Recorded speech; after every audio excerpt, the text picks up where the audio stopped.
beans, the magical fruit. The more you eat, the I mean, you can pretty much finish my sentence, but really what we're here to talk about today is, are all types of fiber equal? And who am I to tell you? Well, I am a Morgan. I am a registered dietitian, plant-based and vegan for about a decade now, and I help people transition to a plant-based vegan diet and really just encourage a lot more plant-based eating.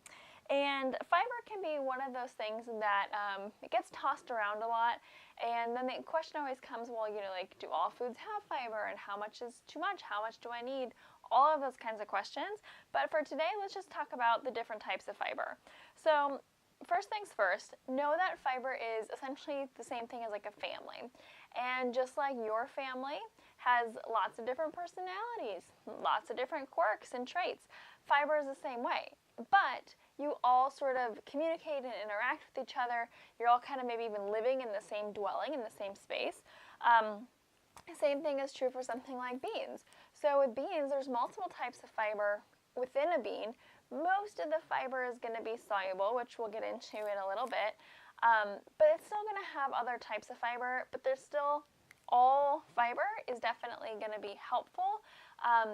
As long as you don't have any underlying GI condition. If you have underlying GI conditions, some fibers are better than others in terms of reducing sort of some of that flare-up and some of that inflammation. And if you have any questions about that, definitely hit me up. I can try to help you out because I do love working with the gut.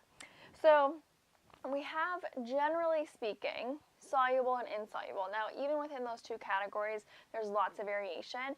But first, let's dive into soluble. So soluble fiber is going to be, if you think about, this is a really good analogy because sometimes it's hard to see when you're looking at food. But if you think about a fiber supplement, if you mix it into water, that fiber supplement completely dissolves, right? That's soluble. That's where more water is getting pulled into the gut and it's sort of just blending in, so to speak. And then you have insoluble fiber. Now, insoluble fiber is going to be something like if you sprinkled like flax seeds, like just straight up flax seeds in water, you can stir all you want, but that's not going anywhere, right? Like the seeds are not going to just magically get absorbed into the water. Now, if they're ground, that could be a different story, but just the seed itself is going to have a lot of that insoluble husk fiber, and it's not going to then completely blend up with water. So thinking about whether or not a food would blend is sort of an easy-ish way to think about soluble versus insoluble. Apples, bananas,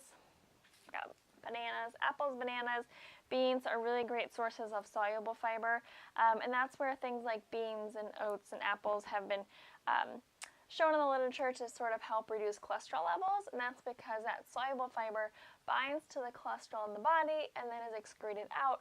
But really, when we talk about heart health and just good health in general, we want to talk about increasing the amount of plant-based foods in our diet, and really eating a diverse amount of plants and a variety of plants is the best way to go.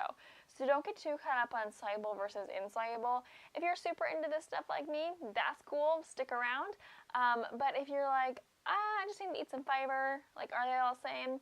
No, they're not the same, but for most intents and purposes, just eat a lot of plant-based products, and you're going to get a nice combination of both. Again, the takeaway, or the one exception is if you have GI conditions, then there's certain fibers that you wouldn't want to eat, such as insoluble. So insoluble fiber is going to be, if you think about the structure of a plant, really good examples are like the stalk of, I have kale leaves here, so you can kind of see the structure, the veins. If you think about a broccoli stalk, cauliflower stalk, a lot of the greens in general are going to have more of that insoluble fiber, and where you can see the actual like lignins, like the actual fiber lines, that's going to be more of the insoluble. But think about how well beans and greens and rice go together, right? Like a brown rice. So again, you could be having multiple kinds of fiber at one meal, and that would be ideal. So no, fibers are not all the same, and the main types are going to be soluble versus insoluble. Both have a lot of health benefits. So for example, soluble help with reducing cholesterol levels.